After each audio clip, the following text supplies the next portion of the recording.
Bom dia a todos. Do livro Caminho, Verdade e Vida, nós vamos ler a mensagem, cujo título é No Trato com o Invisível.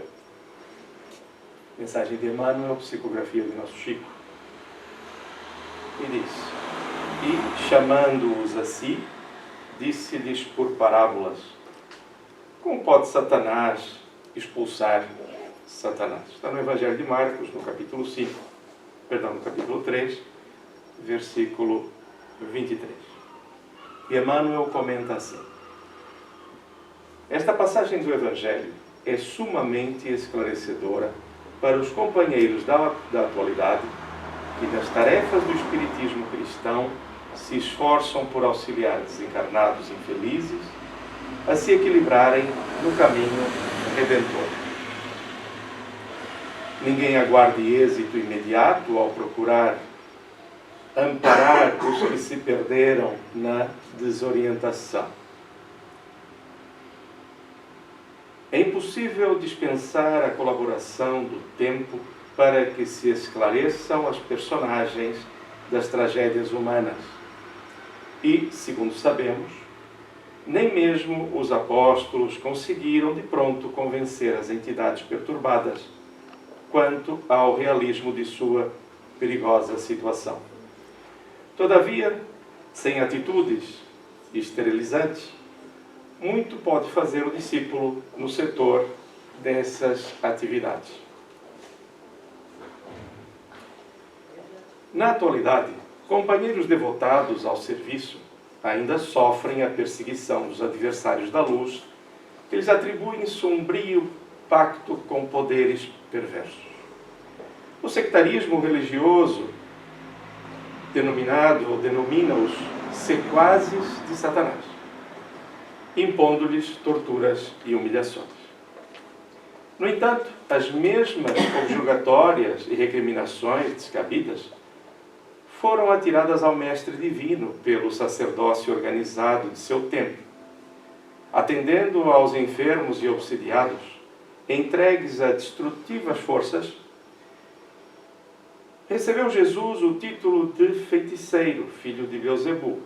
Isso constitui significativa recordação que, naturalmente, infundirá muito conforto aos discípulos novos. Nós estamos no mundo e esses julgamentos permanecerão, eu vou deixar aqui a luz acesa, permanecerão a acompanhar todos aqueles que desejem, às vezes, sair do modo de vivendo e mais do cotidiano, alcançar outros valores. É normal. O importante é que nós tenhamos dentro de nós a força para manter os valores que um dia abraçamos. Então vamos fechar os nossos olhos e vamos nos recordar de Jesus de Nazaré. Não no alto do madeiro, mas Jesus vivo, estuante, com um sorriso que nos transmite a alegria da vida, como que a incentivar-nos ao nosso projeto, ao nosso progresso. Mestre amado, de pensamentos unidos nesta manhã, elevamos o nosso pensamento até Ti, para rogar-te, para que estejas presente, para que ilumines os nossos pensamentos.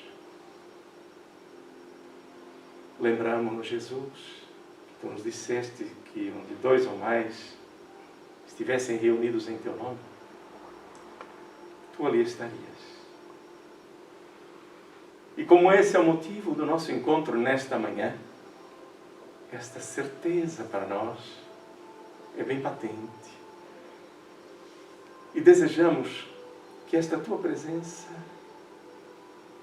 se espraie por todas as redondezas, iluminando os lares em maiores dificuldades.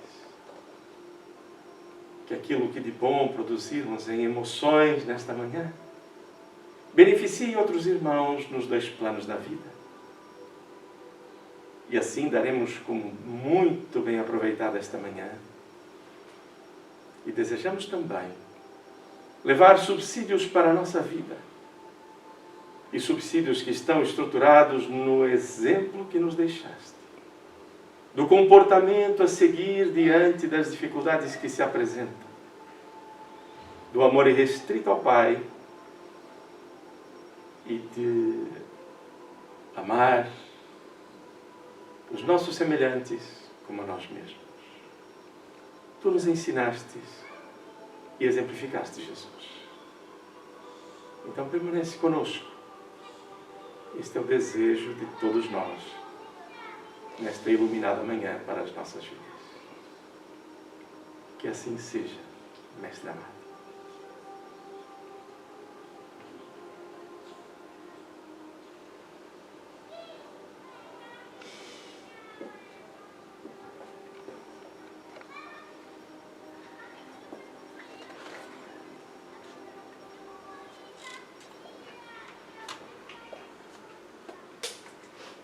Muito bom dia a todos.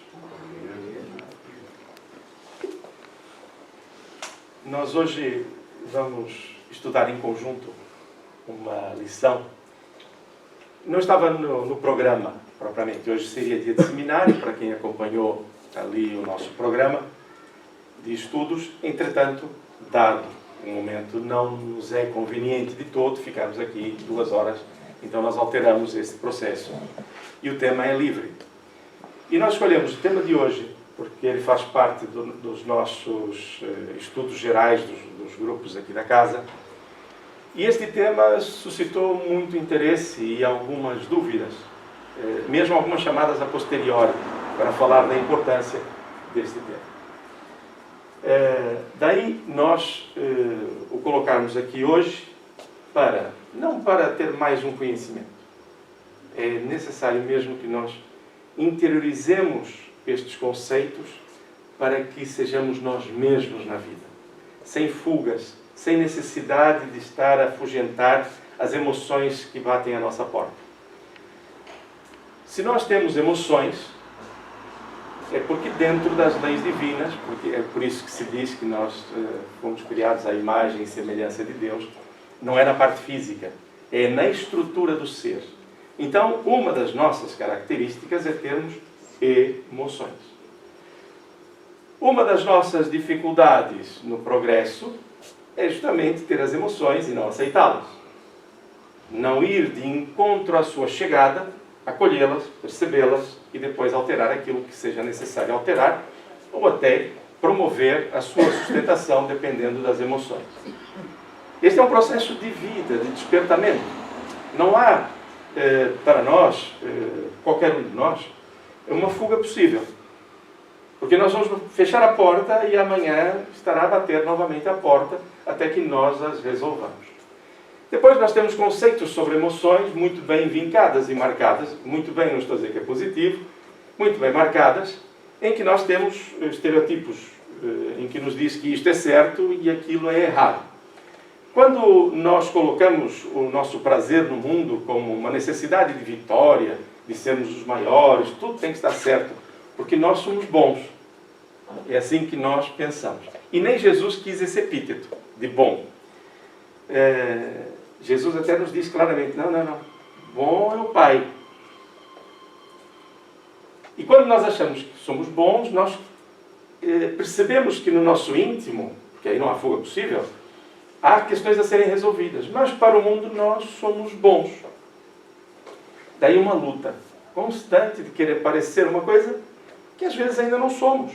Mas vamos trabalhar para chegar lá, mas temos que assumir os passos que têm que ser dados. Porque se nós fingirmos que já estamos, acabamos por ter um grande sofrimento, porque a nossa emoção está aliás, o nosso anseio está num lugar, nós estamos no outro, e vamos entrando em conflito interior. Uma das emoções que normalmente é mal compreendida é justamente a da, podem dizer, da tristeza. Porque nós temos a ideia de que devemos ser absolutamente felizes o tempo todo, porque é o objetivo da vida. Esse é o plano comum que o mundo nos vende, naturalmente. Mas nós, enquanto espíritas, temos outra responsabilidade de ir conhecendo o eu mais profundo, aproveitando esta jornada terrena para acertar aquilo que tem que ser acertado. Há aqui um compromisso conosco próprios nessa lei de progresso. Mas Deus é tão bom conosco que faz com que nós não cresçamos sozinhos. Nós vivemos um mundo de relações. As primeiras fronteiras que nós temos são justamente as fronteiras da família. E é aí que nós encontramos maiores dificuldades nesses ajustes. Depois, no processo educativo, nós temos aquilo que recebemos dos nossos pais e aquilo que vamos atribuir no processo educativo aos nossos filhos. Esta transição, aquilo que eu devo filtrar e aquilo que eu devo passar, demora o seu tempo para que se ajuste para um equilíbrio, para algo realmente positivo, sem arestas, sem os tais distúrbios comportamentais que vão surgindo na nossa vida quando nós não assumimos o que somos. Muitas vezes assumimos o que os nossos pais ou os nossos amigos gostariam que nós fôssemos, ou aparentemente gostariam. Então vamos tendo este processo e depois tem os nossos filhos. E nós queremos aplicar a mesma bitola, a mesma medida no relacionamento com eles. E trazemos estas ideias, às vezes, muitas vezes desencontradas com a realidade do ser. Então nós vamos procurar, com Joana de Ângeles, desmontar a questão das emoções, e neste caso, da tristeza. E Joana de Ângeles, no livro Atitudes Renovadas, dá uma grande ajuda. É profundamente libertador quando nós temos condições de aceitar em nós estes processos. Normalmente o que nós faríamos também num trabalho deste seria escolher frases e depois discutir as frases. Mas posso vos garantir que não dá. Joana de Ângeles já tem uma estrutura tão bem montada na ideia em crescendo que nós optamos por colocar o texto todo, portanto vamos fazer uma leitura em conjunto. E, entretanto, como o tempo não é aquele adequado que nós gostaríamos de ter, nós vamos fazer pequenas considerações, mas vamos contar com a vossa participação também. O trabalho não é meu, o trabalho não é de uma pessoa, não é da Luísa, não é da Marta, é de todos nós. Então, viemos hoje de manhã para estudar em conjunto. Então, a lição começa com Joana de Ângeles, falando-nos a respeito de como é que nós nos expressamos. Então, ela diz assim: os sentimentos humanos expressam-se de variada forma, com flutuações que determinam o equilíbrio, a saúde mental e emocional ou os estados patológicos necessitados de tratamento. Primeiro ponto que aqui está, e às vezes nós estamos a estudar Joana de Ângeles e não reparamos no detalhe. Eu costumo dizer que ela não deixa escapar uma vírgula. Então, o que ela diz aqui? Expressam-se de variada forma com flutuações. Então, aquela ideia de temos que permanecer sempre felizes, sempre sorridentes e por aí fora, muitas vezes causa-nos dor. Porque nem sempre estamos assim. O mundo está cheio de experiências, os dias são todos diferentes. Então, fala-nos com flutuações que determinam o equilíbrio. Esse é o primeiro ponto. A tristeza não é o inverso da alegria, mas a ausência momentânea. Joana de Ângeles tem mesmo um capítulo inteiro sobre a tristeza e a alegria, considerações sobre a sua diversidade. Nós não vamos poder, obviamente, tratar de tudo. Isto daria mesmo, o próprio termo diz isso, um tratado, né? E exigiria muitas horas. De qualquer forma, perceber que a tristeza não é o inverso. E vamos perceber então o que é a tristeza. É um estado que conduz à reflexão e não ao desinteresse pela vida, à contemplação dos valores vividos e não à melancolia, mas à análise das necessidades reais ainda não expressadas. Nós, quando vemos isto, lembramos-nos de uma passagem que está no Eclesiastes, no Antigo Testamento, que durante muito tempo eu tive dificuldade em entender aquilo, porque também queria descobrir sozinho, é normal. Que diz assim: o homem torna-se melhor quando tem a face triste. Ora, depois Joana de Ângeles vai falar aqui também de Sócrates, nos tempos em que se falava sobre a tristeza como um objetivo, Então, já no Eclesiastes, no Antigo Testamento, tem uma sabedoria do ser humano, já de longa data, o respeito e a consideração com essa emoção. Então, o homem torna-se melhor quando tem a face triste. Ora, nós olhamos para aquilo e nós queremos ser felizes. É o nosso primeiro pensamento, quando lemos uma coisa desta. E, em boa verdade, reparemos que é quando nós temos determinada dificuldade que nós passamos a olhar para o nosso semelhante com mais calma, a observar a dor dele, percebendo que nós também temos dores. Se tudo aparentemente, nas capas que nós vestimos, ou nas máscaras que apresentamos, nos dá sempre aquela euforia, alegria, as coisas estão lá certo, e por aí fora, eu não tenho olhos de ver a dificuldade que está ao meu lado. Por que eu vou estar a olhar a dificuldade que tem ao meu lado? Primeiro, para eu perceber que eu estou na Terra. E em segundo, que eu posso ser útil. Não vamos ter muito tempo para falar de prazeres da alma, mas fica aqui só um tópicozinho, que é, quando estivermos aqui a falar em alegrias e prazeres, tem dois conceitos. Um é o conceito do ego, que é aquele que atende ao ego, as coisas do mundo e por aí fora. O outro conceito de prazer é aquele íntimo. Qual é a máxima da doutrina espírita? Fora da caridade não há salvação. Ou seja, sermos caridosos, entregarmos ao próximo, isso dá um prazer enorme à nossa alma. E é um sentimento inefável. Nós sentimos-nos bem. Então, mas esse é um prazer que fica para a alma. Não é um prazer momentâneo dos folguedos da vida, que também devemos ter. O importante é que eles não sejam, ou não existam na nossa vida, de forma a nos toldar a visão sobre a própria existência. Então, feito esse pequeno introito, ou esta pequena observação, porque é importante perceber, quando se fala em prazeres, não são só prazeres da Terra, tem dois tipos de prazeres para a nossa alma. Uns mais duradouros, é fácil perceber, e outros mais momentâneos. Então, a tristeza, afinal, conduz à reflexão. Ela faz parte do nosso bojo de emoções. Como utilizar? Ela pode ser um bom instrumento para nós. E já foi utilizado como tal. Vamos ver um pouco mais à frente. Ante a temerária depressão, generalizou-se o conceito de que a tristeza, a melancolia e a antiga assédia ou assídia são todas a mesma expressão de sentimento, esta tristeza profunda. Então, com medo da depressão, não aceitamos a tristeza. Tudo bem? Simples? É o que está aqui a nos dizer Joana. Logo aqui temos um motivo pelo qual nós fugimos do conceito da tristeza. E diz-nos, a tristeza, porém, é um fenômeno natural que ocorre com todas as pessoas, mesmo aquelas que vivenciam os mais extraordinários momentos de alegria. Pode ser considerada como uma pausa para a compreensão da existência, avançando no rumo do júbilo, da felicidade mais plena. Por vezes tomados por vícios da vida ou tomados pela consciência que se responsabiliza agora de uma tristeza por algo que fizemos e deveríamos ter feito de outra forma, e também falaremos sobre um pouco a questão do passado, daquilo que não nos lembramos, e tomados por essa tristeza, nós então deixamos que os vícios tomem conta de nossa existência mesmo. Abandonamos os nossos propósitos e gastamos o nosso tempo e até o nosso organismo atendendo a essas viciações, como se fosse uma espécie de maceração a nós próprios, um automutilamento. Aí está um ponto de viragem. Veio a tristeza, eu cometi um engano, sim senhor, devo refletir e utilizar esse processo para o meu benefício e o benefício dos meus semelhantes, para que eu não erre mais e seja um bom exemplo no futuro de mudança. É prática a coisa.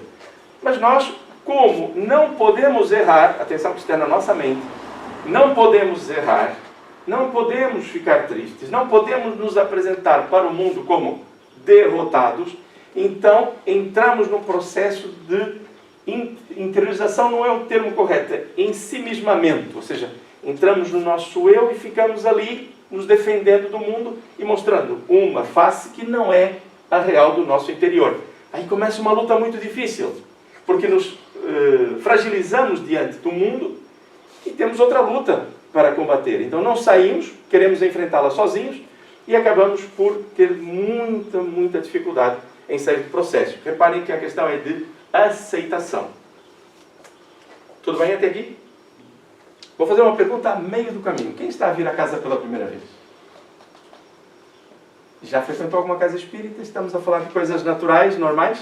Ou é a primeira vez? Não é a primeira vez. Ok, então vamos continuar. Então, dentro deste conceito, até aqui, tudo bem, não é? Repare que o que Joana está a fazer é dizer calma com a tristeza. Tenham calma. Não a fugindo. Né? Vamos pensar nela como deve ser. Ele diz, a melancolia é um estado de saudade de algo conhecido e perdido, ou desconhecido e não experimentado, que em se prolongando pode transformar-se em depressão. Então o medo da depressão, a manutenção da tristeza e daquela auto-vitimização, podemos dizer assim, ou autopiedade, é qualquer coisa. E eu não vejo o mundo à minha frente, eu começo a ir para dentro, em si mesmando-me. Né? E aqui é que corremos o risco. E normalmente vai acabar aqui na depressão quando eu não aceito a tristeza. Se eu não aceito, significa que eu vou passar por cima dela. Eu não a vou resolver. Lembre-se sempre, eu tenho uma dificuldade, eu preciso acolhê-la, vivenciá-la mentalmente e resolvê-la. Como se diz, colocar para debaixo do tapete, não resolve, porque o lixo vai estar lá. E um dia vamos ter que fazer mudanças. E ele está lá.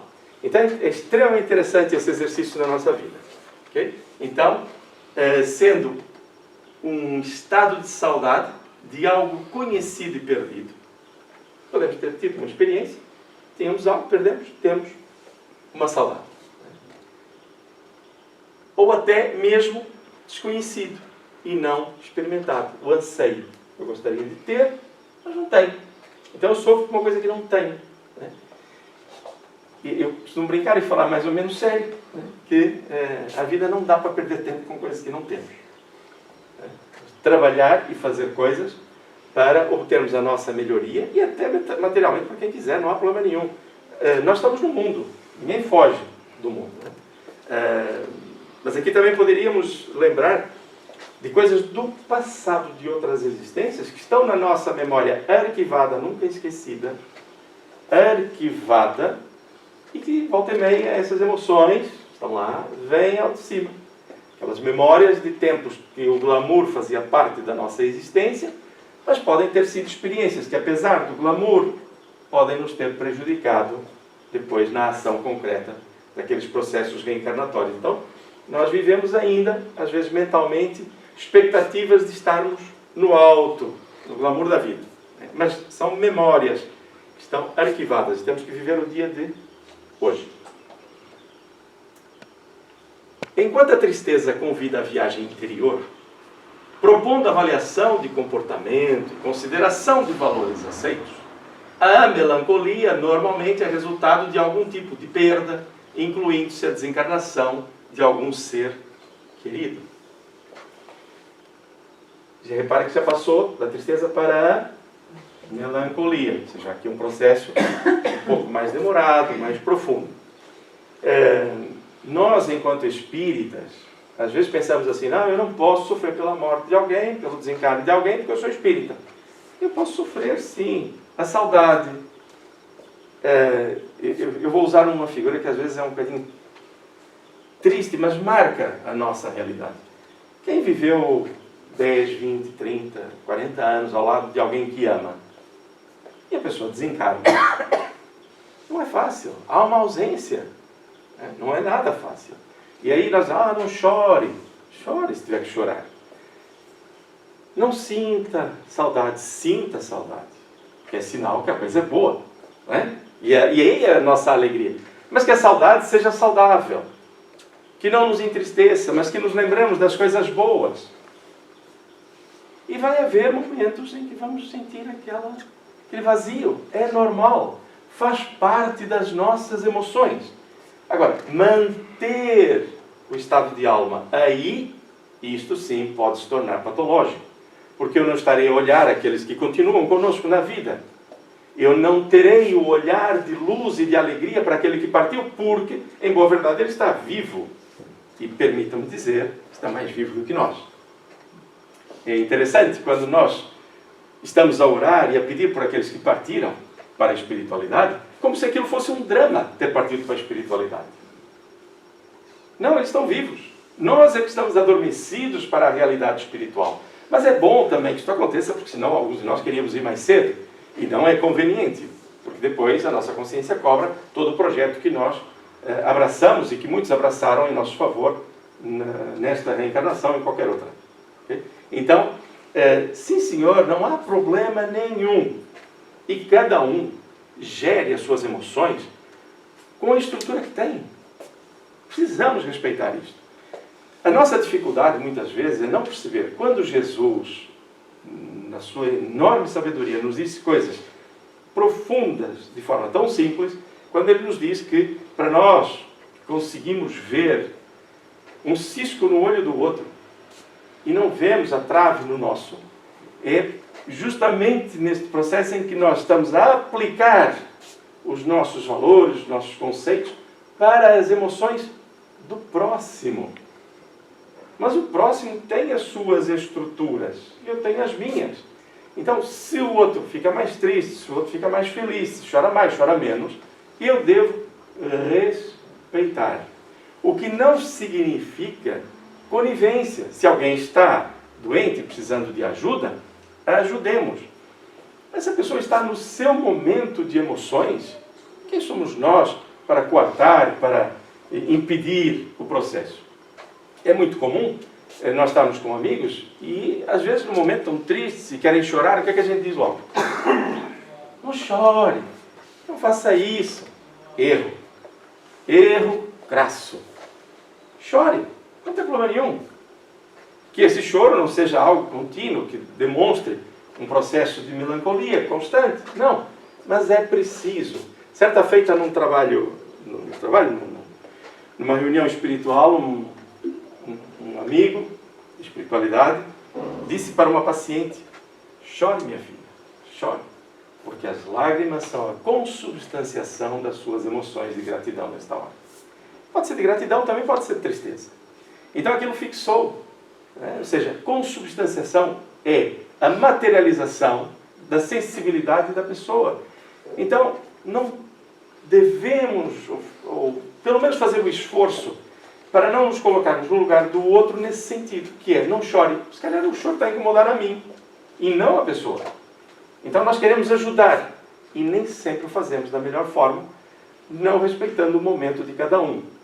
Não vem mal, a nossa intenção é a melhor, mas vamos corrigir sempre que possível. E isto vale para a nossa família, para os nossos filhos, para os amigos, aonde quer que estejamos. São valores estruturantes. O que é que se dizia normalmente? Até ainda conversávamos há pouco sobre isso. O que é que se diz para os meninos? Chora que é feio. Homem não chora. Não é? Homem não chora. Aí quando o homem cresce, já viram o drama? Por que o homem não chora? Claro, tem emoções também. Mas não pode. O homem não chora, ele vai ficar duro. Né? Pois, como a sabedoria diz, morremos mais cedo. Com infartos.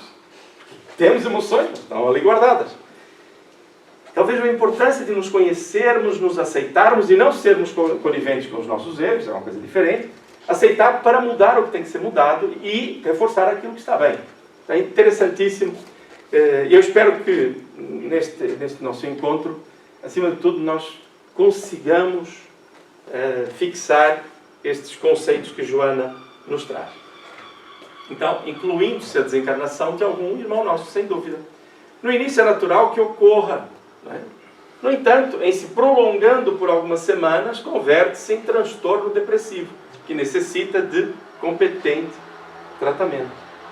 E às vezes ele transforma-se em transtorno depressivo porque nós não o manifestamos, escondemos. Atenção, não é esconder dos outros, porque aqui é a responsabilidade de cada um. Podemos procurar, obviamente, um profissional que nos ajude, mas acima de tudo que assumamos para nós próprios. A negação é como se a energia estivesse em nós, da emoção, e não sai, está ali presa. Aí temos uma série de problemas patológicos, mesmo físicos, porque eles somatizam. essas emoções desencontradas passam para o corpo. A sociedade contemporânea estabeleceu que a alegria deve ser um estado constante de todos os indivíduos. Significando isso o quê? Êxito, realização nos relacionamentos, triunfo social e econômico, conquista de posição relevante. Isto é uma verdade? É. Gosto muito de uma publicidade, salvo seja, em que é daquelas de jovens de festa, não é? Muita bagunça. Em que diz, ou você está on, ou você está off. Ou você está dentro, você está ligado, ou você está fora. Ora, aquilo é quase que um anseio. Na cabeça dos jovens, então, que ainda não passaram algumas experiências que nós passamos, é o sonho, se não for assim, eu não sou feliz. E aqui, já na adolescência, com aqueles valores todos aplicados, que nós temos que ser felizes à medida do mundo, e se não temos, e se não tivermos estrutura emocional, alfabetização religiosa, para percebermos o que é que estamos a fazer no mundo, alfabetização religiosa são as letras da religiosidade na nossa vida, chega uma fase em que nós não temos estrutura. Por quê? Porque as nossas emoções advêm da nossa ligação com Deus. E então, nós queremos aplicar as coisas do mundo e há ali um vazio, se eu não tiver as letras da espiritualização, as letras da espiritualidade na minha vida. Tudo será matéria e tudo então perde o sentido. É muito difícil lidar com isso. Então é isso que o mundo nos dá. Em consequência, há um estereótipo que se debate em conflitos e dores não exteriorizados. Porque eu tenho que parecer feliz. Aliás, tenho que parecer feliz. Basta ver as redes sociais. Então nós temos assim coisas fantásticas. Tudo é festa, tudo é alegria. Na hora até podemos ter uma conversa séria ali. Mas é para a fotografia? Radiante, aquela energia toda. Aí a minha avó faleceu. E eu coloco. A minha avózinha querida, que amo muito, no Facebook. Se eu fizesse uma oração, poderia ser mais útil. Vem mal ao mundo fazer isso? Não, não vem mal ao mundo. A percepção nós devemos ter é, mas eu faço só isso? Durante a vida eu fui aquilo que eu estou a demonstrar para o mundo? E a pergunta crucial, por que é que realmente eu estou a fazer isso? Por que é que eu estou a expor a minha vida ao mundo com vitórias e por aí fora?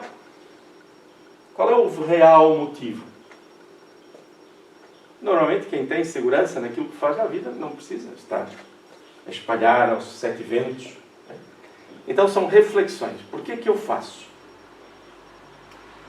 Muito bem. Então o mundo pede-nos isto. A sociedade contemporânea coloca-nos isso como estrutura. Há lugar aqui para a tristeza? Não há. Os valores que nos são vendidos pela sociedade não têm ou não deixam margem para que a tristeza nos aquiete e nos acalme. Por quê? Porque a tristeza ela só dá um consumo. Se for para a doença, né? Se chegar já na depressão, é para os medicamentos. De resto, não há mercado nenhum que viva com tristeza. Tudo é consumo. Tudo é imediatista. Ninguém pode viver em alegria permanente, o que seria igualmente patológico. Uma forma de alienação da realidade, que sempre exige seriedade, esforço e trabalho a fim de ser vivida em forma edificante. Este conceito de que ninguém pode viver permanentemente alegre é justamente pela lógica que falamos no início e que Joana também esclarece. Se eu viver num ufanismo, numa necessidade constante de luzes, de brilho, de festas, de correria, de trabalho, de ganhar e por aí fora, eu não paro para ver quem está ao meu lado e olhar para o meu íntimo.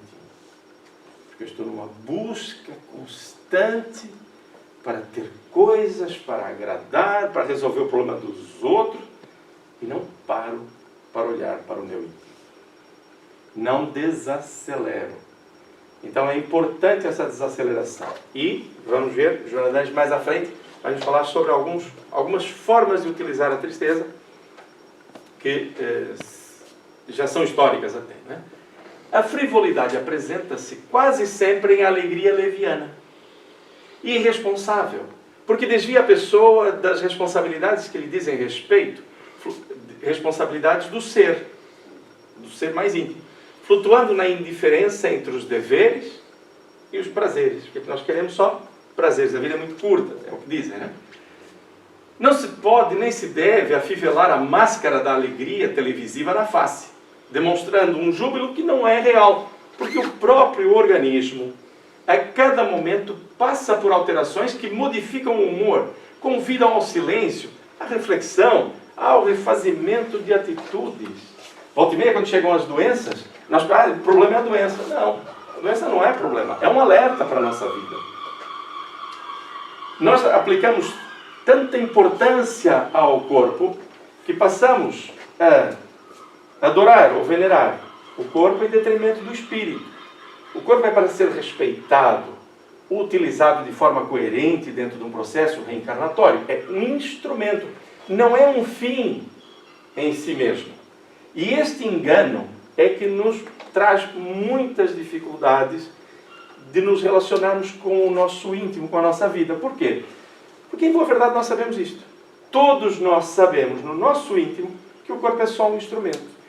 Mas como o mundo nos vendeu aquela ideia, e nós a compramos, não tem problema nenhum o mundo vender o que quiser, nós compramos aquilo também que esteja no nosso interesse.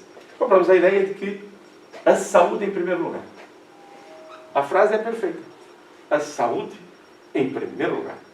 Se eu não tiver saúde, eu não tenho nada. São chavões. Mas de que saúde nós falamos? Da agregação molecular? Essa saúde é a saúde do espírito, enquanto ser, que naturalmente, hoje ainda não, mas no futuro se refletirá a 100% na organização fisiológica.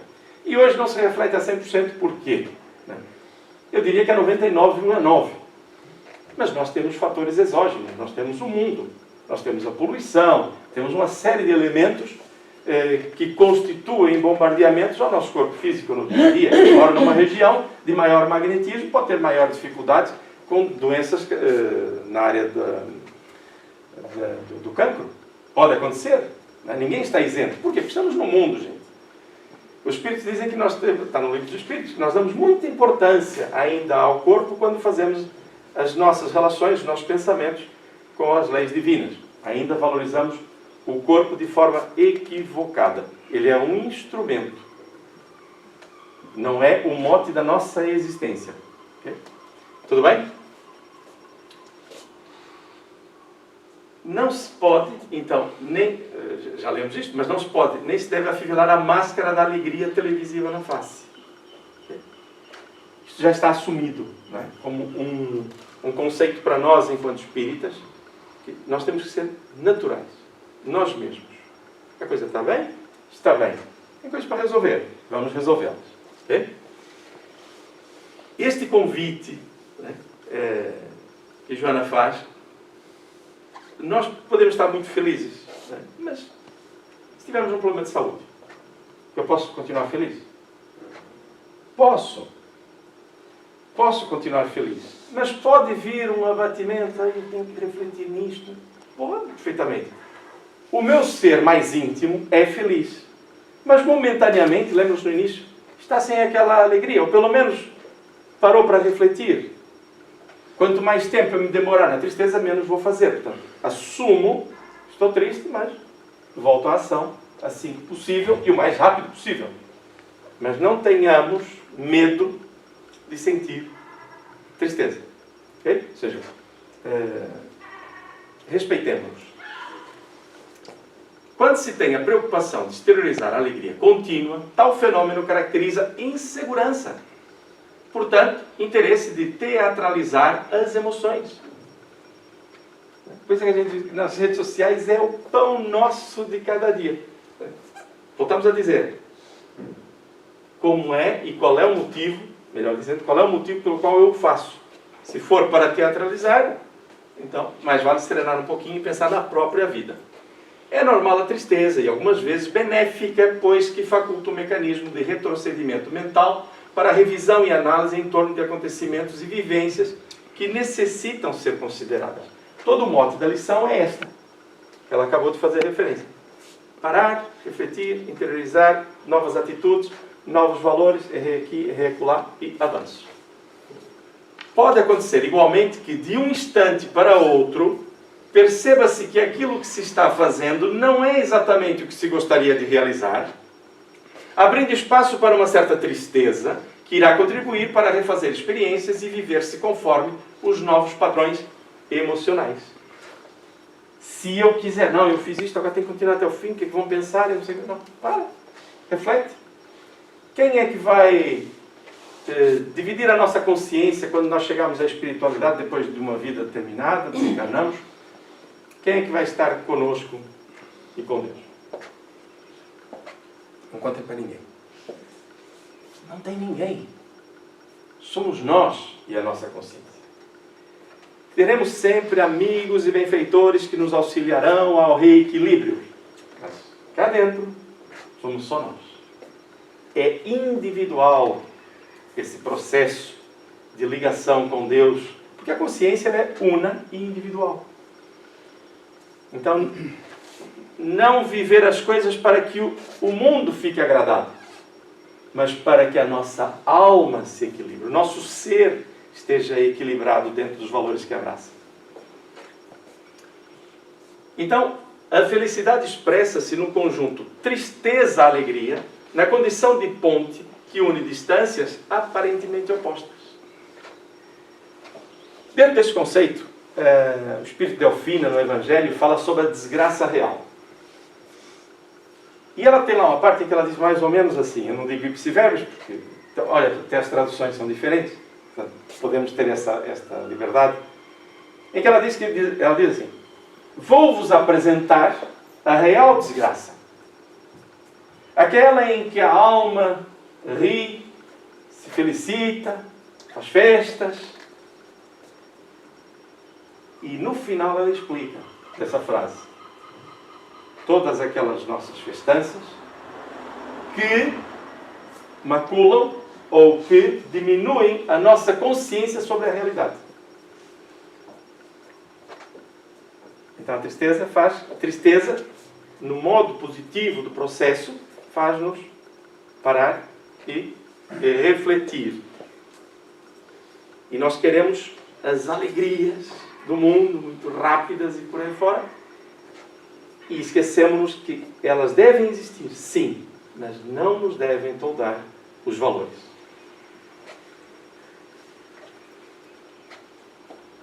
Não são poucos aqueles que possuem os preciosos recursos econômicos, os triunfos sociais e políticos, religiosos e artísticos ou de outro tipo, experimentando solidão e vazio existencial que tem origem em reencarnações anteriores.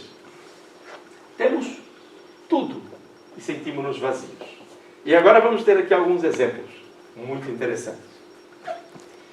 Não possuindo estrutura moral segura, esse paciente, ou seja, estamos aqui com um vazio existencial, ou seja, constante, tornou-se o quê? Paciente. Então, não possuindo estrutura moral segura, olha o detalhe, esse paciente foge para os alcoólicos, as drogas aditivas, o sexo apressado, mantendo o riso e a falsa alegria, parecendo realizado, para logo tombar em estados dolorosos de melancolia e depressão. Estamos a atender o que o mundo quer do nosso comportamento, não paramos para refletir, não despertamos.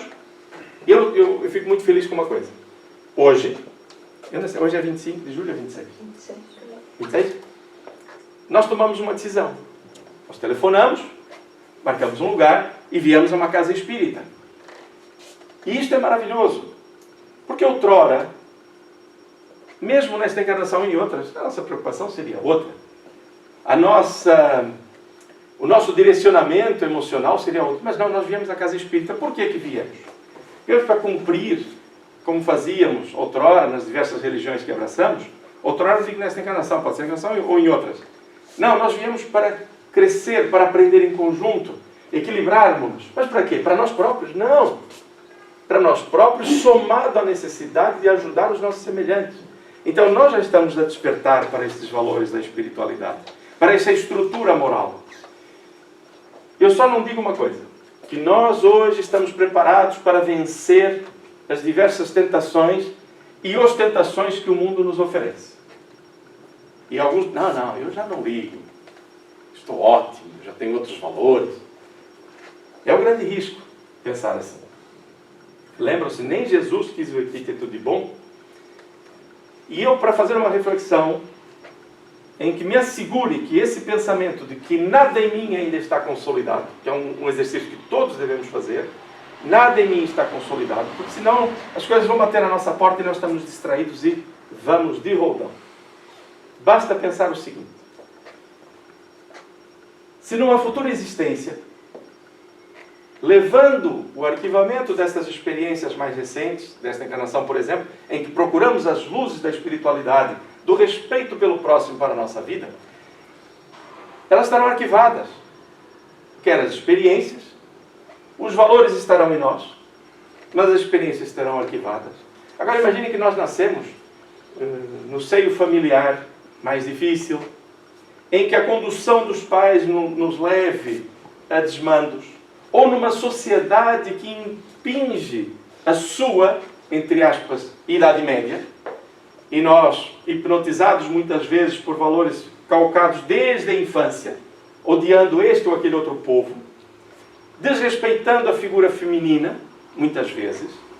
Há povos que ainda estão a viver isso, e aqui não há modo diferente de ver a coisa. Aplicar o racismo, querendo dizer que nós não somos todos filhos de um mesmo pai e que temos direitos e igualdades. Não, fazemos diferenças dessas. Então imagine que nós nascemos num seio familiar com essas condições ou numa sociedade com esses valores. O que é que me garante que os meus valores de hoje estão tão bem consolidados que eu não venha a falhar, entre aspas, ou assumir aqueles valores que me são colocados numa nova encarnação? Quem é que me garante? Eu confesso-vos que é um exercício constante nós estudarmos, interiorizarmos estes conceitos para que eles estejam em nós. Só para termos uma noção, André Luiz explica muito bem, nos nossos processos reencarnatórios, imagine que, e está descrito nos Mensageiros, por exemplo, tem uma senhora que vai reencarnar. O trabalho dela e o objetivo dela no processo reencarnatório é ajudar os semelhantes com determinado tipo de dificuldades. Então ela passa 30 anos a trabalhar na espiritualidade, a atender espíritos que passaram pelas dificuldades que ela teria que ajudar na Terra. Reparem. O que é que isto quer dizer? Que apesar dela o desejar, saber que aquilo é o correto, ela teve que se firmar na experiência. E nós também precisamos disto, dessa estrutura. Então nós não julgamos os nossos semelhantes, não podemos fazê-los. Não podemos, não só porque não temos a certeza do nosso embasamento, mas porque todos estamos a caminhar na mesma direção. Todos vamos errar e todos vamos acertar. Então, não possuindo essa estrutura moral, como diz, podemos ter todas as felicidades que o mundo nos dá, mas se não tivermos bastante seguro estes valores em nós, podemos falhar. Podemos.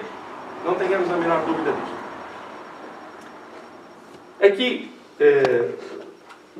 está com uma cor diferente, porque são temas com a mesma ideia. Então, na cultura grega, a melancolia era considerada, ora como punição dos deuses, noutras circunstâncias, como condição necessária para receberes a inspiração. Olha só o detalhe. Já se pensava nas emoções. O que é isto? É a grande vantagem de pensar sobre as coisas e não fugir delas. Aristóteles, por exemplo, narra que Sócrates e Platão, periodicamente, experimentavam-na, sendo então por eles inspirados, ou seja, entristeciam-se. Onde é que nós vimos isto bastante? Aliás, digamos que muito próximo de nós. Foi na era do romantismo. O que é que faziam os nossos jovens poetas? Ficavam noites acordados, a beber, a entristecer-se. Para quê? Para ter um veio de ligação à inspiração para escreverem coisas belíssimas. Mas que não deixa de ser um processo egoísta. Porque destruíam a própria vida. Muitas vezes destruíam a própria família. Então, normalmente a gente liga o romantismo a uma coisa assim dourada, né? Não, mas foi muito sofrimento. E por que faziam? Porque sabiam que quanto mais eles estivessem com o espírito sofredor, mais inspiração teriam para escrever coisas impressionantes.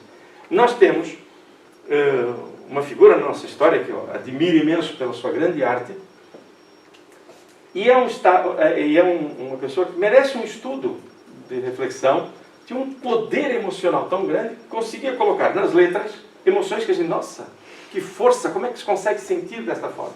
Mas, em boa verdade, foi muito criticada, a nossa Flor Bela Espanca, mas era uma alma extremamente sensível. Extremamente sensível. Ainda por cima, viveu numa sociedade que é a mesma da nossa, que tinha muita dificuldade em respeitar a figura feminina. Hoje vamos melhorando, obviamente. Gente, nós estamos a dar os primeiros passos. Olha a responsabilidade que nós temos enquanto pais. Nós ainda não despertamos para isso. Bom, mas o tema não é este, né? Então, Aristóteles, informando que Sócrates e Platão faziam isto. Procuravam entrar no estado de melancolia para buscar a inspiração dos deuses. Consideramos neste texto a melancolia como a tristeza, o recolhimento, a necessidade de silêncio interior, por cujo estado mais facilmente sintonizavam com o pensamento espiritual procedente das esferas superiores, dos espíritos nobres que os orientavam. Eles não entravam numa melancolia patológica, estavam tristes, não queriam nada com a vida, eles procuravam interiorizar-se, procuravam sentir aquilo para que estivessem mais facilmente ligados aos benfeitores. Neste caso, buscando uma inspiração. Tinham um fito, não estavam doentes em si mesmos. Alguma questão? Estejam à vontade, tá bem? Eu sei que agora, às vezes a gente fica ainda mais à vontade para não participar, mas mentalmente, e se tiverem alguma dúvida, coloquem, tá bem? Leon Tolstói, isto é impressionante, né? Esta figura marca a história. Leon Tolstói, o célebre escritor russo, vivenciou uma grande tristeza que lhe exigiu reflexões profundas em torno do existir, do porvir, do viver. Encontrando-se na melhor fase da sua carreira de escritor, amando por uma família feliz e rico, repentinamente começou a constatar a própria existência, tendo impulsos quase suicidas, que lutou para evitar e corajosamente superou. Eu vou terminar. Leon Tolstói tem uma passagem muito interessante. Ele diz, Joana diz, não chegou a entrar em depressão, mas a considerar que os valores até então aceitos e disputados eram vazios, não lhe conseguindo mais preencher o íntimo com reais alegrias. Ele tinha tudo. Família, bem, sucesso, uma pessoa admiradíssima. Mas faltava-lhe algo. Depois de grande interiorização, leu o Evangelho de Jesus e nele encontrou a resposta, a verdadeira alegria. Mudando o modus vivendi, repartindo a fortuna, os bens, assumindo postura simples e o comportamento de cidadão modesto, tornando-se irmão do seu próximo e dando lugar a uma verdadeira revolução em face daqueles que o seguiram nessa decisão. Então, olha que interessante. Ele descobriu a verdadeira alegria. Não aquela que vem apenas apaziguar os nossos momentos, numas compras, numa conquista material aqui ou lá. Não. Lendo o Evangelho de Jesus, ele conseguiu encontrar o que muitos de nós, ao longo de séculos, vamos vendo no Evangelho e não conseguimos encontrar. De cada vez que vem esse pensamento, eu lembro de Paulo e Estevão, porque Paulo, olhando para as Escrituras e olhando para o que Jesus apresentou, ele não encontrava ali o Messias. Era a lente de Paulo. Estevão, que nem sequer também conheceu Jesus, quando Estevão chega à presença dos primeiros cristãos, os primeiros seguidores de Jesus, Jesus já tinha partido. Então Estevão, quando ouviu as histórias sobre Jesus, ele disse, este é o Messias. Ambos beberam das mesmas leituras. Ambos beberam da mesma sociedade. E Estevão encontrou Jesus. E Paulo, não. Este não é o Messias. Porque ambos tinham, aliás, eles tinham visões diferentes sobre o que seria o Messias, dentro do que? Da sua lente. Okay? Então, quando Leon Tolstói encontra no Evangelho a sua nova estrutura de ser, E muitos de nós, às vezes, temos dificuldade em perceber a terapia que está no Evangelho para as nossas vidas. Significa que nós é que não estamos ainda a ver o que lá está. E Jesus disse muitas vezes: quem tiver ouvidos de ouvir, que ouça. Quem tiver olhos de ver, que veja. Não vem mal ao mundo. Jesus já sabia das nossas dificuldades. Perseguido pela religião dominante na Rússia, como herege, declarou sua crença no Deus justo, de amor, de misericórdia e de justiça, Pai de todas as criaturas que tinham o mesmo direito de ser felizes na terra. Reparem, assumiu. Assumiu.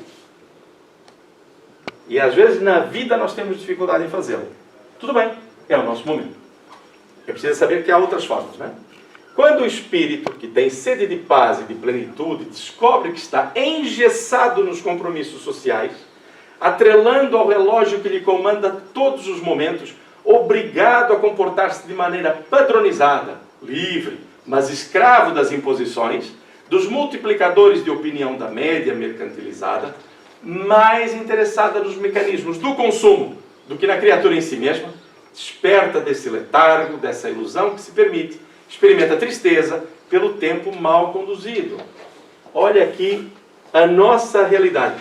Olha o detalhe, o Joana não deixa escapar isso. Olha o detalhe. Livre. Nós comportamos-nos de maneira padronizada, livre. Ou seja, eu posso fazer o que eu quiser, mas eu me prendo aos conceitos que o mundo nos dá. Isto não é um processo em que nós estamos aqui negativistas, o mundo está mal, não é nada disso. As oportunidades são imensas para que nós nos espiritualizemos. Mas os apelos para que a materialidade tome conta dos nossos objetivos são enormes e constantes. Vivemos as coisas do mundo? Vivemos. As coisas da materialidade? Sim. Mas colocando-as no lugar delas.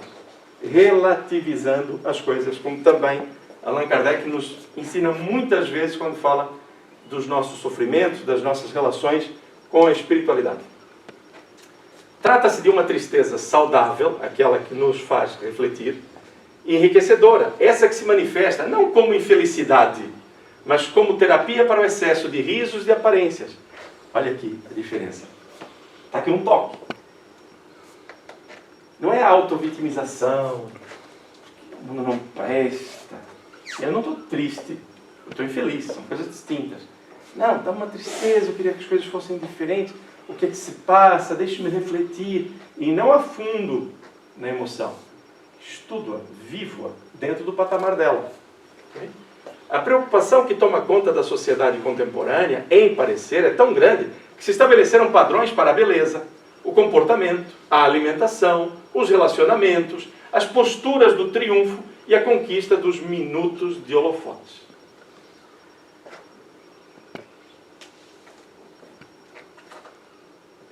Custa-nos, mas às vezes nós temos artistas com seus valores artísticos, mas que por vezes não passam uma boa mensagem. Por vezes não, muitas vezes. E de cada vez que nós consumimos, de cada vez que nós vamos, e nós tivemos casos que nos põem a pensar, nós tínhamos uma irmã nossa, cantora, que entrava em palco alcoolizada. E o público não teve coragem de dizer assim, não, eu não compro bilhetes enquanto não mudar o comportamento. Não, as pessoas iam. Era um gáudio ver a que ponto chega o ser humano de grande sofrimento, enorme, e nós pagamos. Nós pagamos e nem nos apercebemos. Por quê? Porque colocamos os holofotes. Nós tivemos uma cantora que fez muito sucesso, com algumas atitudes agressivas até no comportamento, e disse, não, se eu não fizer isto, eu não apareço. Então fazia coisas que não estavam no seu íntimo, ou seja, no íntimo estava no objetivo, mas não na forma do cotidiano. Para quê? Para ter mais visualizações, enriquecer e por aí fora. Então, cuidado com aquilo que a gente compra. Nós, quando compramos coisas ruins, nós estamos a dar o nosso aval. Se uma coisa é violenta, e eu faço publicidade, ou consumo, eu estou apoiando. Seja como for. Okay? Qual é a mensagem que a gente dá para os produtores de conteúdos negativos? Quando vemos, compramos, acompanhamos. Nós estamos a dizer, continue. Você tem o meu bom parecer, eu vou continuar a acompanhar. Ok?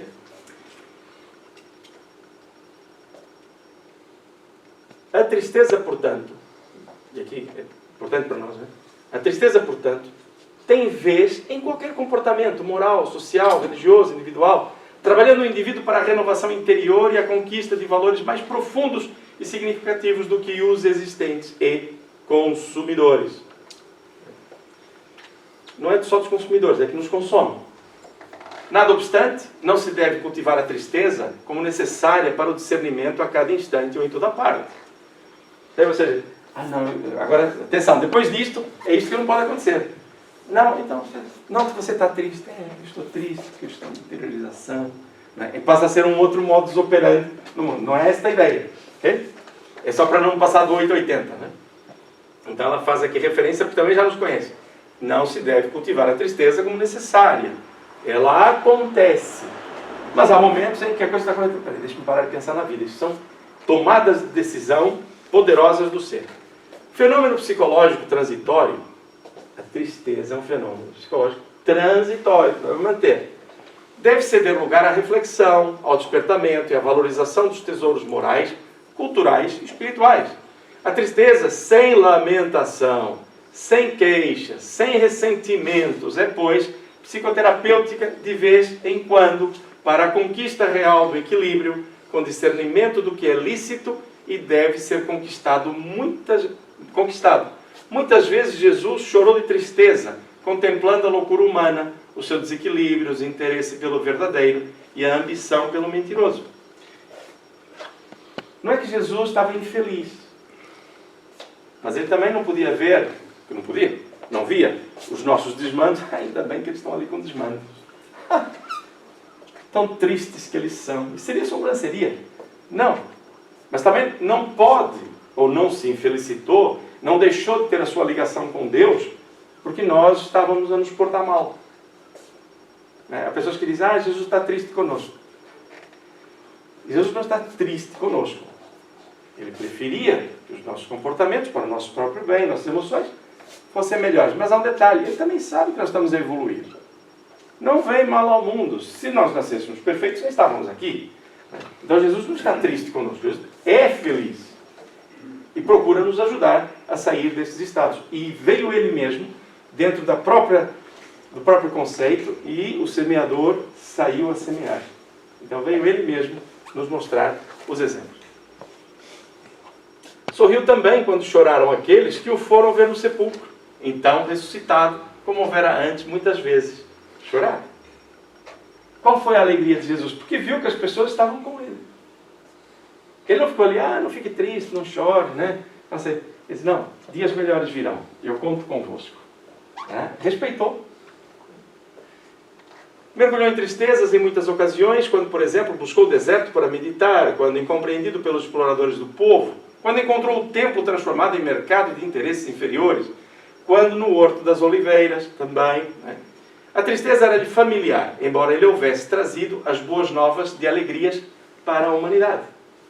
Agora imagina que ele chegava aqui e estava, não, gente, é tudo festa, é tudo alegria. Não, ele disse, olha, nós precisamos trabalhar com seriedade e eu preciso manter este padrão. Então não cultives a tristeza, nem fujas dela, aceitando-a quando se te apresentar e retirando o melhor resultado da oportunidade de reflexão que te proporcione. Com esse comportamento, estarás experienciando atitudes renovadas. Principalmente para aqueles dentre nós que abraçou a responsabilidade, quer na família, quer no meio social, de ajudar os nossos semelhantes. Atenção que a da família já estava dentro do programa, obviamente são aquelas fronteiras que nós temos, que é para ultrapassá-las, mas há ali uma linha de trabalho. Tenhamos este conceito sobre as experiências e emoções da vida. Não queremos que os nossos filhos não chorem. Não queremos que os nossos filhos não se debatam com as dúvidas. Quase que dizer, não queremos que eles não sofram. Mas também não queremos que eles sofram. Mas eles vão sofrer como nós sofremos. Nas relações com os nossos pais, com os nossos familiares, respeitemo-los e respeitemo-nos. Quando nós exigimos um padrão daqueles que estão aparentemente sob nossa responsabilidade, eu digo aparentemente porque a responsabilidade maior é sempre de Deus, nós somos co-criadores do processo, ouçamos. Não venhamos a impor, não imponhamos aos nossos familiares, amigos ou aqueles que nós queremos ajudar, conceitos que vão engessá-los e não permite que eles coloquem a sua realidade patente diante deles próprios. Assumir. Eu tenho dificuldade. Eu sofro com isto. Eu preciso parar. Às vezes, com os nossos amigos, e aqui é fácil, todos nós já passamos pela adolescência, então nós temos os amigos e os conhecidos. O amigo era aquele próximo, a gente dizia tudo, até coisas que não devia dizer, se calhar. Mas a amizade, ela coroa todas as relações. Ela é a base de tudo. Nosso melhor amigo, que sabendo de todas as nossas dificuldades, veio ter conosco e sofreu o que sofreu por nós, é Jesus. Está aí o exemplo. Ele não nos virou costas porque nós estávamos muito endurecidos. Não, ele veio até nós e disse, olha, vocês estão endurecidos. Né? É preciso aliviar aí o coração, amar o vosso próximo, amar a Deus. Só que ele ouviu-nos. Ele esteve conosco. Então, na responsabilidade, não é menor, mas de menor dimensão que nos compete, tenhamos a noção de que é preciso ouvir até a tristeza. Nós temos um hábito de interpor valores e não permitir que os valores dos outros se apresentem. Daí surgem muitos dramas emocionais por ausência deste comportamento mais adequado. Ninguém é perfeito. Nós, quando formos confrontados com alguns momentos de desabafo, nós vamos logo querer, não, você está a ver mal. Você não percebeu o que aconteceu. Não, escuta até o fim. Escuta até ao fim. E depois auxilia. Abre as portas para que aqueles que estão conosco possam também crescer. Para isso, precisamos nós também compreender isto. Aceitarmos-nos para aceitar o próximo. Se eu não aceito as emoções que estão vivas em mim, eu crio um bloqueio, porque elas têm que estar bloqueadas, eu também não aceito no meu semelhante. Aqui um trabalho profundo para nós realizarmos nas nossas próprias vidas. Eu gostaria de vos ouvir e tentar perceber se a questão da tristeza para nós estava neste patamar. Ou se há algo diferente daquilo que a gente sente ou sabia sobre a tristeza. Eu sei que há pessoas que estudam muito isto e por aí fora, é facto. Mas isto tem importância se mexe conosco, se nos coloca algum objetivo diferente. Sentiam assim? Deixa eu ver. Não sei se tem. Olha, foi melhor do que eu pensava. Obrigado. Resumir há bocado, não sei se percebi bem. Olhar. Isso é preciso sentir a tristeza. Muitas vezes, e falo pessoalmente, muitas vezes eu pergunto-me porque é que eu estou triste e quando me vou analisar parece que não tenho assim grandes motivos para estar triste. E depois surge a inquietação. Será que alguém que me é próximo não está bem? E então, às vezes até caio no movimento de telefonar àquelas pessoas que eu sei que não estão tão bem e às vezes já até meu filho às vezes até se ri. Oh, mãe, já estás inquieta, não estás? E às vezes é um bocado disso. Eu procuro sentir porque é que eu estou triste. Eu não tenho naquele momento um motivo especial para estar triste. Eu vou à procura, até noutros familiares, porque se as pessoas têm algum problema, acha que isso tem alguma sequência, a tristeza para a inquietação? Ou estou a confundir a inquietação com a tristeza? Interessante o processo. Porque nós estando no mundo, nós, enquanto pessoas, seres individuais, seres integrais, necessitamos ter a nossa estrutura de valores e ter isto bem presente. Cada vez que as coisas baterem à nossa porta, que bater a porta não é só a porta física, né, do mundo, eu devo estar com os meus valores bem presentes para qualquer situação. Elas alterarão o meu humor ou não? Depende do fortalecimento que eu tenho, da surpresa das coisas. Nós estamos no mundo. Depois há outro fenômeno, que é o de nós estarmos realmente no mundo. Nós não vemos, e ainda bem que não vemos, mas todos nós temos ligações mentais uns aos outros. Nós estamos aqui a falar e nós nem supomos, mas nós estamos todos vinculados com pequenos fios, comparáveis a estas cabelagens que existem naqueles computadores enormes, por aí fora. Todos nós estamos ligados. Todos nós estamos a transmitir energias uns aos outros. O dia que nós compreendemos a profundidade da nossa força, por isso é que Jesus dizia que nós somos deuses e podemos muito mais, nós então estaremos mais serenos diante dessas circunstâncias. Então, o que acontece é que nós estamos vinculados às pessoas. E quanto maior for a nossa afetividade, ou até a nossa zanga, estes fios estarão mais fortalecidos pelas nossas emanações e recepções dessas energias. E isto acontece de forma muito comum com mães, com seus filhos. Atenção, não estou a diminuir a importância dos pais, né? Mas é mais comum, estou a dizer mais comum. Não é que não exista do outro lado. Com amigos. Por vezes nós estamos numa atividade qualquer e lembra, a pessoa está, meu Deus, quanto tempo que eu não falo com esta pessoa? E o telefone toca e a pessoa está a ligar para nós. E não falarão que é telepatia, seja como for, mas a verdade é que nós estamos vinculados todos uns aos outros. Quando existe essa relação no cotidiano, nós temos percepções sobre as emoções dos outros. É muito comum. Agora, imagine que nós temos essa sensibilidade aumentada, que é o que vai acontecer com todos nós. Todos nós teremos esta sensibilidade num futuro em que sejamos mais livres dos nossos próprios interesses. É normal. Não é para agora. Hein? Então, naturalmente, nós vamos lembrar de pessoas que estão com maior necessidade naquele momento, como algumas se lembrarão de nós quando estivermos a precisar. Então, só que não é bem uma tristeza, é uma leitura da emoção do outro, que até pode ser uma angústia, uma ansiedade, um acidente. Tantos testemunhos, eu não vou dar espaço aqui para falarmos, né? Porque todos nós temos experiências destas. Todos nós. Inclusive, isso acontece até com animais, que é uma coisa interessante, porque há um vínculo entre todos. Não é mediunidade, né? Isto é da própria natureza. Então, se eu me lembrar de alguém, eu faço sempre uma sugestão, que aprendi com uma pessoa que não tinha nada a ver com religiosidade, era até uma questão muito comercial. Ele dizia que quando ia atender o telefone, ele olhava, e se fosse uma chamada que lhe fosse incomodar, que ele já sabia pelo tempo, ele pensava na natureza, num campo verdejante, iluminado, e fazia o esforço e atendia. Então aquilo dava-lhe uma energia para ele atender com segurança, fosse o que fosse. Então aqui eu só vou fazer um paralelo, que é, eu sinto que alguém precisa.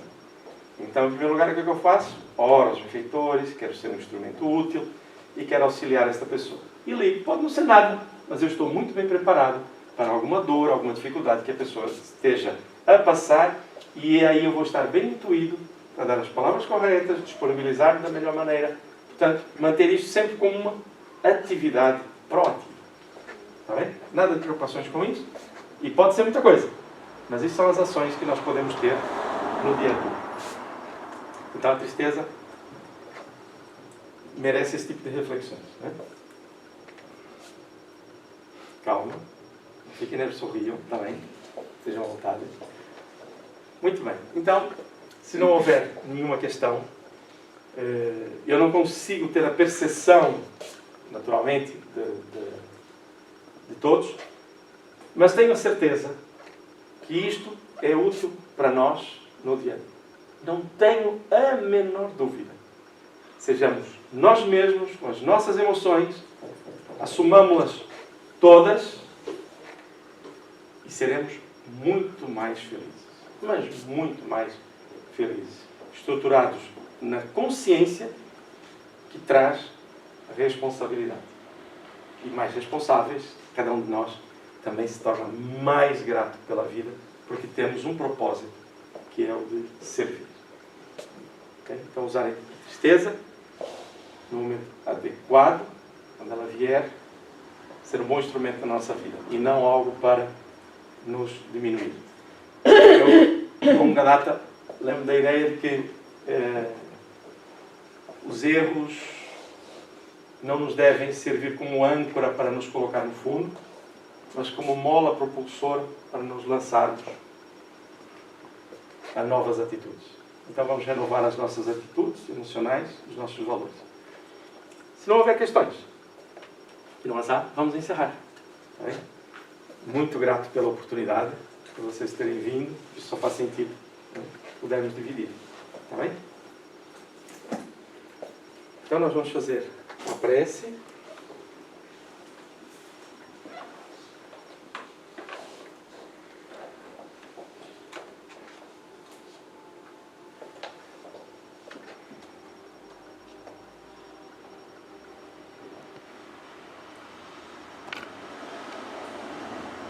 E vamos deixar fluir nossas emoções. Uma daquelas que vem da grande emoção. A emoção por excelência, o nosso magnetismo, estão estruturados no amor. E há uma emoção por excelência que vem de quem ama, que é a gratidão. A gratidão permite, ou faz com que, as nossas energias fluam em direção a alguma situação, a alguém.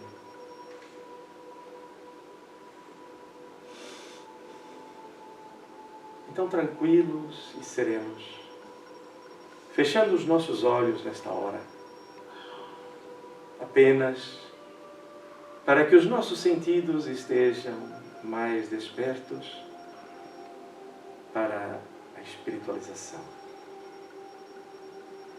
para a música que nos conduz suavemente. E vamos agradecer.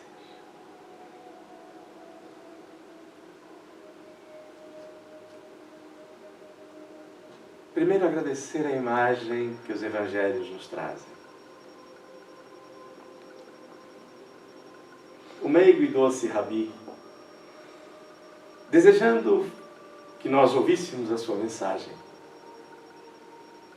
conforme os relatos, toma de pequena embarcação, afasta-se alguns metros, para poder alcançar a visão sobre toda a praia. E ali reuniam-se muitos irmãos nossos, ávidos, de receber as orientações de Jesus. Eram coxos, estropiados, pobres, abandonados. Eram aqueles que o mundo não considerava como os vitoriosos, e sim os relegados.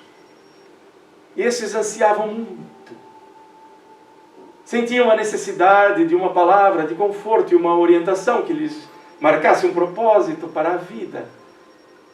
E ali estava Jesus, aquele profeta, anunciado há muito tempo, mas para aquela gente simples, era um profeta. Era alguém que iria lhes dizer algumas palavras e provavelmente lhes animasse a vida. E ali estava Jesus, a alma mais nobre que passou pela face da terra. Ali estava o orientador maior de tantas almas sedentas de orientação. Que momento épico, gravado no tempo, materializado na mente de muitos daqueles que encontraram ali um momento para a sua mudança. Sintamos as emoções ali, trocadas. A esperança a renascer em cada coração quando ouviam dizer coisas desta natureza. Bem-aventurados aqueles que têm sede de justiça, pois que serão saciados. Ouvir isto de Jesus, com a força singular que para nós teria. As implicações na consciência despertar, pois que suas palavras não só ecoavam pelo espaço, mas vinham carreadas de energias dulcificantes e curadoras, estimulando-nos ao melhor, ao abandono do pessimismo, à força para a renovação, alimentando-nos a alma, alimentando-nos o ser com novas energias. É a Ti, Jesus, nesta hora, que todos nós que aqui estamos agradecemos. Pelo amor que colocaste em Tua missão.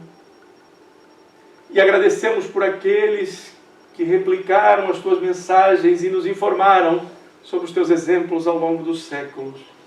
Para que passados 2000 anos, aqui estivéssemos, Jesus. Aceita, Mestre, a nossa gratidão. É verdade que é a nossa medida, mas é a nossa gratidão.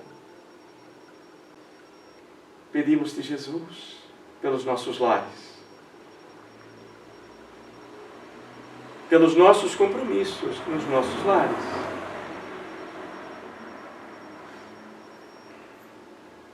iluminando aqueles que ali permanecem nos dois planos da vida, em qualquer circunstância. O nosso lar, neste momento, com a Tua companhia, Jesus, é luz, pleno de luz. Todos que ali se encontram beneficiam destas ondas. E o que desejamos, Mestre, também, pedindo-te, ao mesmo tempo que te agradecemos, para que as Tuas bênçãos continuem a se derramar sobre todo o nosso planeta. E que por mais distraídos que estejamos, mais contrários à lei do amor que a todos envolve, aguarda por nós, Senhor. É um pedido, agradecimento, pois sabemos que é assim que o Teu amor permanece. E que Deus, nosso Pai, receba de nós nesta hora, pois que Tu nos apresentaste, Jesus, um Deus amoroso. Que Deus receba nesta hora também a nossa mais profunda gratidão pela bênção da vida, pelas leis maravilhosas e ainda incompreendidas por nós, em boa parte. Leis de amor profundo, de sabedoria. Que a Tua paz, Senhor, a paz que Jesus nos deixa, seja a nossa paz e a paz que venhamos a doar aos nossos semelhantes. E ajuda-nos para que esta paz seja mais pura a entregar aos nossos irmãos. Acompanha-nos de retorno aos nossos lares, ou a qualquer compromisso já assumido, mas que sejas Tu, Jesus, o nosso orientador maior. Então auxilia-nos, por favor, por amor, a manter a vigilância tão necessária a cada hora, a cada dia. E que assim seja, nesse trabalho.